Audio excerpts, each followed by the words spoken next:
What's up, you guys? As usual, right? We're trying to bring value to the people. Pro Investing Show. Today, we have a great guest.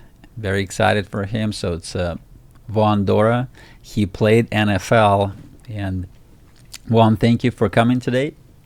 Thank you for having me. And I feel like it's a great time to share my journey with everyone and give back the knowledge and wisdom that I got through my experience, through my career. Absolutely. You got a lot of different things to share. We want to always lead with a personal and challenges and start how it all started, right, for you, like the professional sports. And can you bring us back to the West Point, Mississippi, and then tell us a little bit of the story? I'm sure you guys never heard of it. West Point, Mississippi, a very small town in Mississippi. Pretty much nothing to do. So sports was my thing. You know, I played basketball, football, and baseball a little bit. Tried, and I got my inspiration for playing was from my older brother. So he played football. He was really good. Had a lot of scholarship offers and interest and stuff, and that kind of got me to buy in a little bit more with football to see the things that I could accomplish. So with the sport itself, and I just wanted to make it out of Mississippi. So it kind of gave me fuel to make it out as well. Absolutely. I mean, that's huge. And and like you said, for those smaller towns, right, sometimes maybe this is the only opportunity, right, to get out, right? And then for me, it was the same kind of example, right? I want to, be something, right, and grow into something. And then the sports, I feel like the sports providing you that platform actually to get to the next level, right, of whatever you want it to be. So it's a great thing. So the question is here, because I feel like it was back 10, 15 years ago, it was 50-50. Half of the sports, professional athletes came from the family of athletes. Like, what about your mom and your dad? Did they play any sports? No. Mom, definitely not. My dad played football a little bit. He went to junior college and played football, but that was probably much of it. The interest wasn't as, big as mine was. But no athletes really. Just my older brother. That's pretty much it.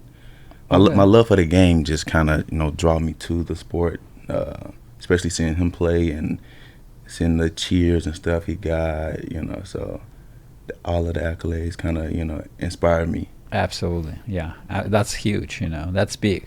So you got to look up to somebody, right, to be able to achieve, because, it's not always nice and easy, right? You got to push through and stuff. So, again, your brother played a huge role into that.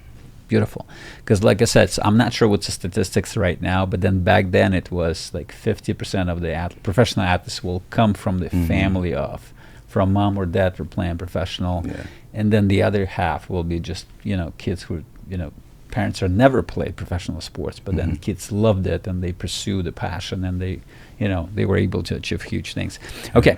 Throughout your football career, right, from college until Louisiana Tech, right, to NFL, do you remember one of the coaches, like a mentor to you, who been like so important and then so crucial into your journey, and he helped you so much? Do you remember those guys? Yes, I got quite a few, honestly. But one coach, Stan Egan, he recruited me out of high school, and he's the reason why I signed with Louisiana Tech.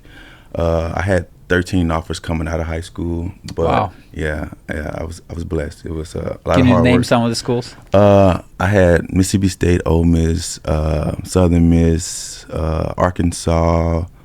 It's huge. Yeah, I had a lot of them. A lot of schools in Louisiana, so it's a ton actually. I got my first offer my sophomore year in high school. Sophomore, okay. Yeah.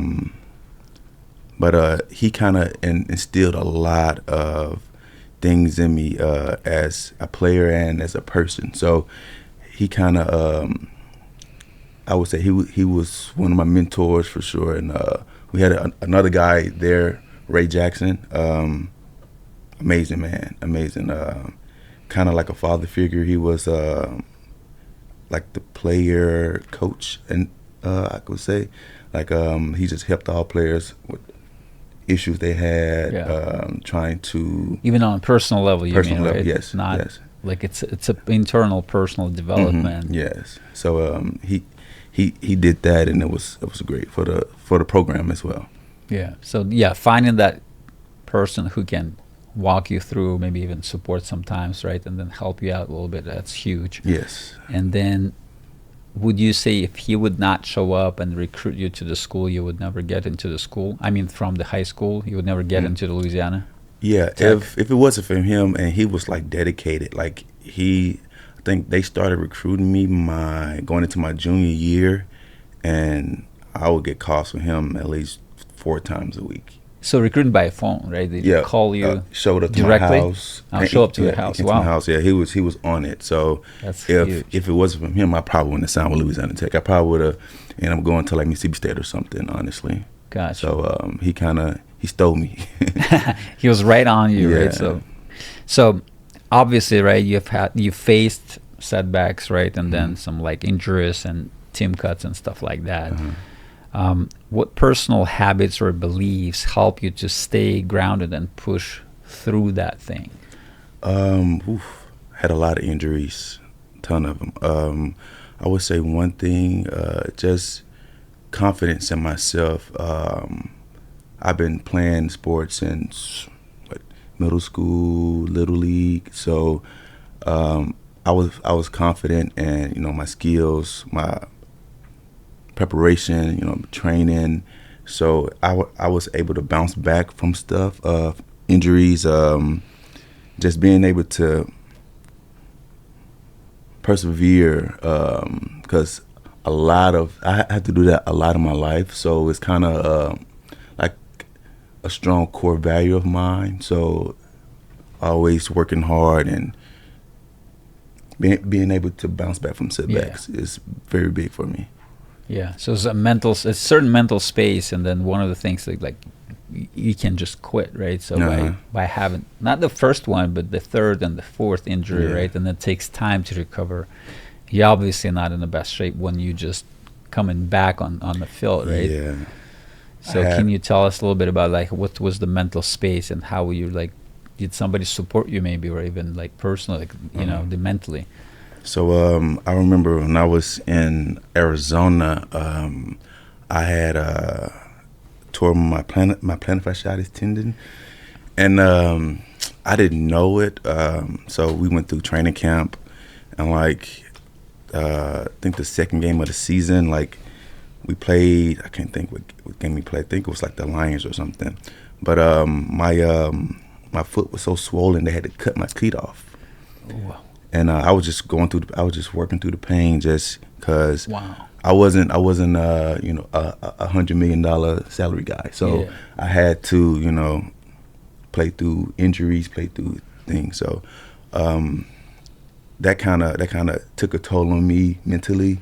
I was out for 8 weeks, and I kind of I wasn't sure if I would be able to get back. 'Cause I felt like I was in my prime condition, physically, mentally. Confidence was through the roof, and then I took a toll with that one. So it was trying to prep myself to come back, and I wasn't all in it mentally, but just through faith, I feel like I kind of just known that I belong here. So it was very important for me just to stay down in faith, and Beautiful. It was amazing. And I came back and played another 5 more years, and that was Oh, wow. it was great. Yeah. Wow. So that was one of the most devastating injuries for yourself. Yeah, that's huge. And then it's been 5 years after that. Yes. That's insane. Yeah, it's been amazing. Good job on that. Yeah. So speaking of today, because again, we understand what the sport looks like and success in sports. So you just need to win. Basically, you got to be first and blah blah. Having all of that experience, what do you think today? What success looks for you today? Success for me today. It's crazy you say that. It's definitely not chasing quarterbacks or trying to make tackles and worrying about my stats and stuff nowadays. I would just say just having a peace of mind, just coming home and just relaxing. Like I look at that as a success. Like no stress, just being in the moment, being present. That's huge. Being where my feet are, and not having to worry about team cuts or getting injured and certain things like that comes along with the game of football. I think that is what success looks like for me today. Yeah, absolutely, 100%. Yeah, because again, I mean, not a lot of people who didn't play professional can relate, but then it's very challenging time as you playing. If you active professional athlete, there's a lot of stuff going on, right? And then one game you're like at the top, maybe 2 games, if so, right? And then the other game you just you feel yourself not the best, and then you got to overcome that constantly, right? That thing. And even for the best players, right, they feel the same. So it's a challenging place, mental place. And then so having your mind present with your family, with your daughter, right, right now, that's huge. It's a big part. Yes. So because again, if you're not present with them, so what are you actually trying to do, right, in your life? That's probably the most beneficial time. Can you tell us a little bit about how do you spend the time with your family, with your daughter, right? Do you love it? I love it. I love her so much. It's kind of sickening. But like she's everything. We do literally anything together. We outside. We was playing baseball yesterday, so I was like bouncing the ball up so she can swing and hit it. It was just the cutest thing ever. Yeah. But on the day-to-day, she inspires me as well. I love it. Just that I feel like kids in general kind of instill that in parents, just to keep going because you have someone else to look out for. And like she's just amazing. I love it. She makes my day every day. I can't really. I'm trying to put it into words. It's just hard because she's just so special to me. That's so cool. Yeah, that's I great love to it. hear. Okay, so let's shift over, right? So there's 2 parts. One is, so we want to talk about the transition, right, from sports into something. It's not, I don't know, how would you find that other passion after sport, right? Because it's all nice and clear, and then the team taking care of you in a certain way, but then once you stop playing, so I usually say it's a Grand Canyon of like, uncertainty, like what's next. That's one. The second one, so we want to talk about the money part as well. And I feel like I think one of the top ones, NFL by bankruptcy, like a level, like when the people stop playing the league. So within like 1.5 years, so like 2 years, they just become bankrupt, and it's like staggering, like 60% or like 70%. It's like a huge number. So have you seen throughout your career, so some guys are not frugal with their lifestyle, with the money, so have you seen those type of examples? So yes. They're buying a car every single game or something like that. Yeah. Can you tell us a little bit about that? That's a fun story usually, though. Yeah. My thing is, being from Mississippi, so I wasn't as flashy. I'm just humble. Just I'm glad that I'm the way I am. I've seen guys like just blow money, just buying cars, jewelry, clubs, and I feel like being young, especially young kids that's coming into the league or that's in the league, it's kind of I feel like it was a part of being an athlete. You had to do this stuff, and this what your peers are doing, and other people kind of tend to do that as well. But I didn't have the money to do that, so I kind of just saved my money and kind of started investing into it, especially when I first got to Arizona. Larry Fitzgerald was, I sat down with him probably like an hour after practice, just talking about investing and things I should be doing with my money and not trying to, keep up with the Joneses, because it could get kind of, I would say, overwhelming, seeing other players do certain things, and kind of like, when is it gonna be my turn, or why can't I do that, but I just feel like as you have to realize the type of person that you are, and nothing no one else does could have that big an impact on you to where you cannot be yourself. Yeah. Yeah. Because, the wealth builds in silence, though. Yes. Right? Yeah, You don't need to be flashy and No. then, buying the Not even a little brand bit. new sports cars every month and stuff like that, right? But you could be a little bit more, thinking through your future, and then a little bit more reserved, I would say this way, right? And Yes. and I feel like there's a lot of young guys and young kids again, so they asking for the confirmation from society, from the peers, Yes. right? If I'm not doing this, I'm not part of this and that, right? And that's very hard to resist, right? As a young man, right? Being in the league and having that type of salary, like whatever, right? So I feel like this is a huge thing. And then the next step is now you stop playing all of a sudden, because one of my guest sayings are always, you're going to be ex-professional athlete a lot longer than actual professional athlete. That's And true. those are the huge words if you kind of comprehend them through the brain, really understand and think about that, right? And it's might be over tomorrow, like literally tomorrow, right? Nobody's gonna sign you, nobody's gonna renew the contract if you're not physically healthy, and then the injury rate is like 90%, right? In the NFL, it's Same. not. It's just basically the question of when. It's not you or not you. It's like when you're gonna get something, right?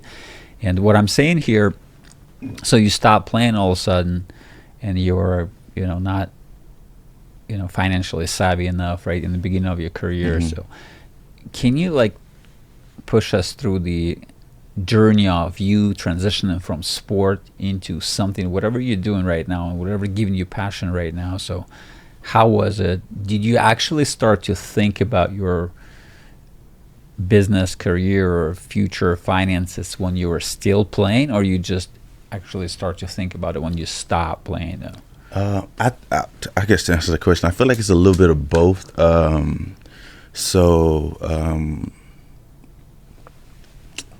My first year in Arizona, I think it was my first, second year in Arizona, I was talking to Larry that day after practice.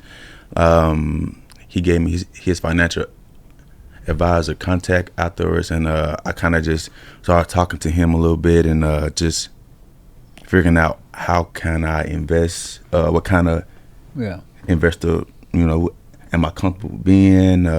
Obviously, it was kind of conservative because I didn't, have, $200,000 to throw into, companies or stock market or whatever.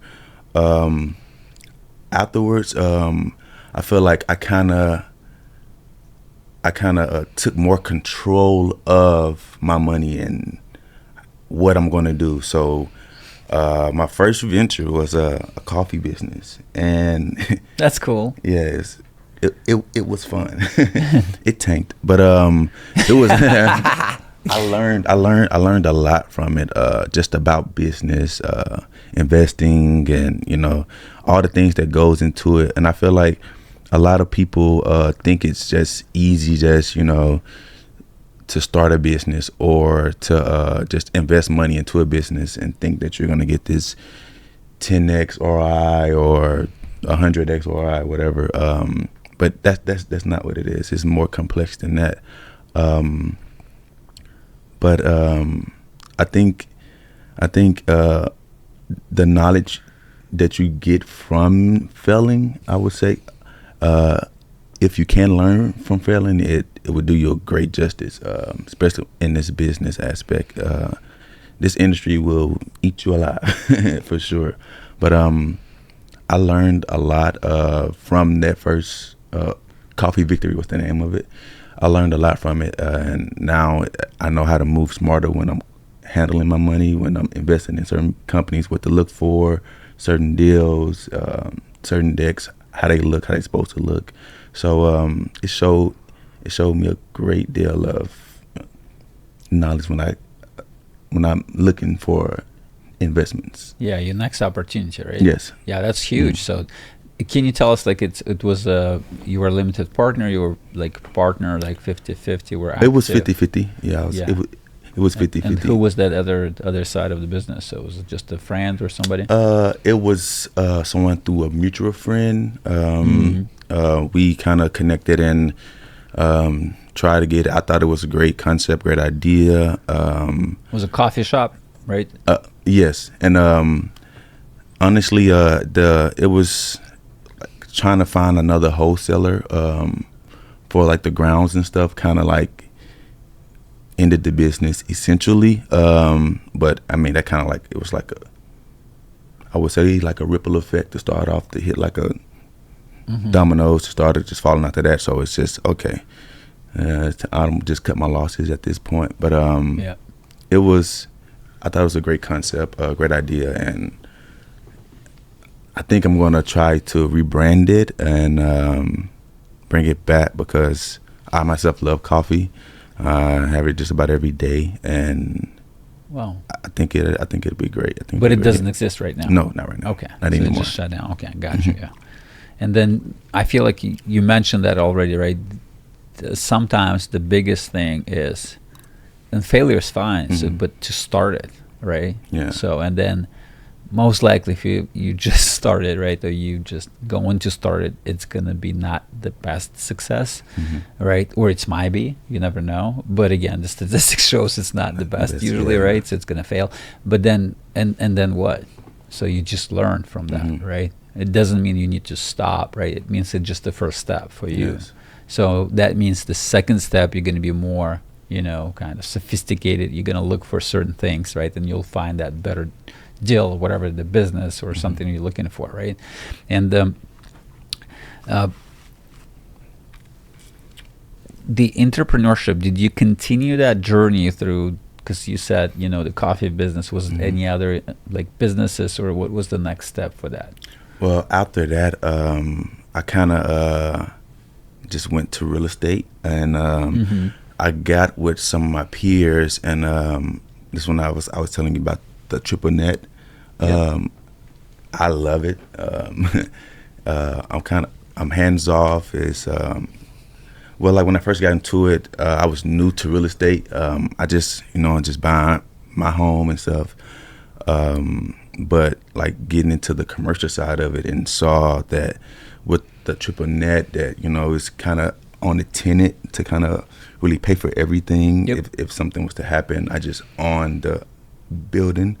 So I like being hands off with that, and I just thought it kind of fits me as a person. I like to have my time to spend with my kids, and do the things that I want to do. Go golf if I want to go golf. Even though I suck at it, but I just think it fits me as a person. So I kind of went into that, and I love it now. Actually, I love it. Yeah. I think there's a couple things, right? The real estate, it could be as business, could be as investment, but maybe if you don't have an experience and you want to start with something and you don't want to fail, right? It's a little bit harder to fail in real estate, and the reason why, because there's tangible asset behind that, right? On the business side, it's mostly the idea, right? And then you don't know the market demand, if the people will be consuming the product, right? Whatever you do in the service, and it's hard to understand if it's going to work. And don't get me wrong, the business is the best way to get, financial freedom and wealth. But if you start in, especially a limited position, right, you don't know what's going on, so you want to be part of some type of investment idea. I feel like a real estate, one of the first steps when you can start to understand the business inside of the business, and it's going to be a little bit harder for you to actually fail on that thing. Why? Because you simply have that tangible asset behind that, right? It's not going to disappear. So, for example, if you take multifamily, people still need to live in the place, right? They still need to stay overnight, and they cannot live there without paying the rent as well. So it's going to be certain circumstances you're going to evict them, right, at the end of the day.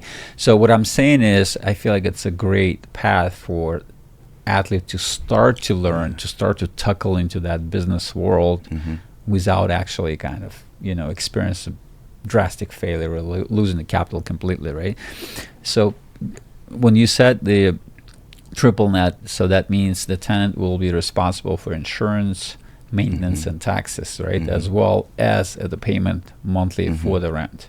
Yes. Right, and then what type of building was it? So is it just a warehousing? What was? Well, now, we've created funds, so we have I'm sorry, we have warehouses, we have Chipotle's, Chick-fil-A, like we have a ton of stuff now. So it's a big franchises, right, as well. Yeah. And another thing that I love about triple net leases is that typically you have national chains instead of like moms and pop shops. So you don't have to really worry about them not being able to pay the monthly, or if something happens to the building or whatever, they can cover it because they have, all these other chains to back. Corporate office, right? And they got, so that's another thing I love about it. So yeah, that's huge. So you got larger corporation, right, and nationwide ones. So, and they most likely they're going to be like a good paying tenant, right, for the future to come. Yes. Because they usually sign, was it 10 years at least, right? It could be 15, and some of them, most time you have like a 15-year or a 10-year and 5-year option after that, and they could keep, it could turn into a 30-year or keep going if they like the business. That's the best way. So that's going to be the building, right? And then so you would purchase the building with a tenant in place. That was the model. Or you build. It just depends on the investment, the land. Honestly, like we work with people that have a connection with a lot of corporate chains, so kind of we all just work together, and if it makes sense, I mean, I wouldn't just buy something and say, hey, let's throw McDonald's in here. It's not that simple. Look absolutely. at the foot traffic and everything. But no, I got you. So it's basically different projects, right, based on project. I feel like we're coming to the end, right? We're like wrapping up the thing. So if you could give one piece of advice to current athlete, because a lot of, again, with the popularity of NFL, with NBA, so there's so many athletes right now, right? And then what they're trying to get through, they're trying to get to financial freedom as well. Because again, obviously, if you get to the league and you average salary, right, you make a lot more money than just average person, right, working anywhere. And then the second piece is like they're trying to get to the podium, right? They want to win. They want to become a champion. So that's the internal drive as well. So if you have the, piece of advice for the younger athlete, and then, so what do you think they need to focus on to be able to reach to that level? Because again, you were playing at the highest level, and they just started maybe even middle school right now, right? Let's say high schoolers. Like, what's going to be the crucial piece of what's going to be the point of focus where you need to, what do you think? Okay. I would say, I was telling some kids this yesterday. You have to have a plan. You have to have purpose. If you don't have a purpose for what you're doing, you're not going to be dedicated. You're not going to be committed to doing it. And that lack of commitment and dedication, you're not going to achieve what you're trying to achieve with whatever you're doing, whether it's sports or just anything in life. So once you structure your life behind your purpose of if you're playing football, your purpose of showing up every day, more than likely you're going to achieve what you're trying to accomplish. And I feel like that's the same thing in business. If you're playing, like guys that's in the league now, my advice would be to find something other than football that you're passionate about, and something that you will show up for and be committed to, and invest, your time, your spare time in that, invest your money into that, and it'll come back abundantly, I promise you. That's something that I had to accept once I finished playing, and I'm glad for a coffee victory because it kind of taught me a lot. But that was a huge experience for you, right? But another thing that kind of got me excited about the triple net was the paychecks, because that kind of the same as how I was playing, and that lifestyle that I had, I can still continue that as well. So that's another thing that kept motivating me, and I bought in more because I love to see those game checks all the time. So yeah, that's huge. Yeah, thank you, Juan. Thank you so much. So I want to say thank you for coming. Right, it was big time, right? And it's a great piece of advice for young athletes as well. Can you share, if people wants to reach out to you and they want to find out more about you, so can you reach out? I mean, can you just share with us what's the best outlet for you? You guys can reach out. I have Instagram and Twitter. That dude named Dora, DATDUDENAME, Dora, DORA. Or you can, I'll give you guys my email. It's dora.vontarrius@yahoo.com. If you guys want to reach out via email, and shoot me a email or a DM, and I'll get back with you. Yeah, thank you. Like I said, thank you for showing up right on the show. It's a pleasure to have you. And you guys, till next time, right? So we're going to be out next month with a new exciting guest. Thanks for having me. Yep.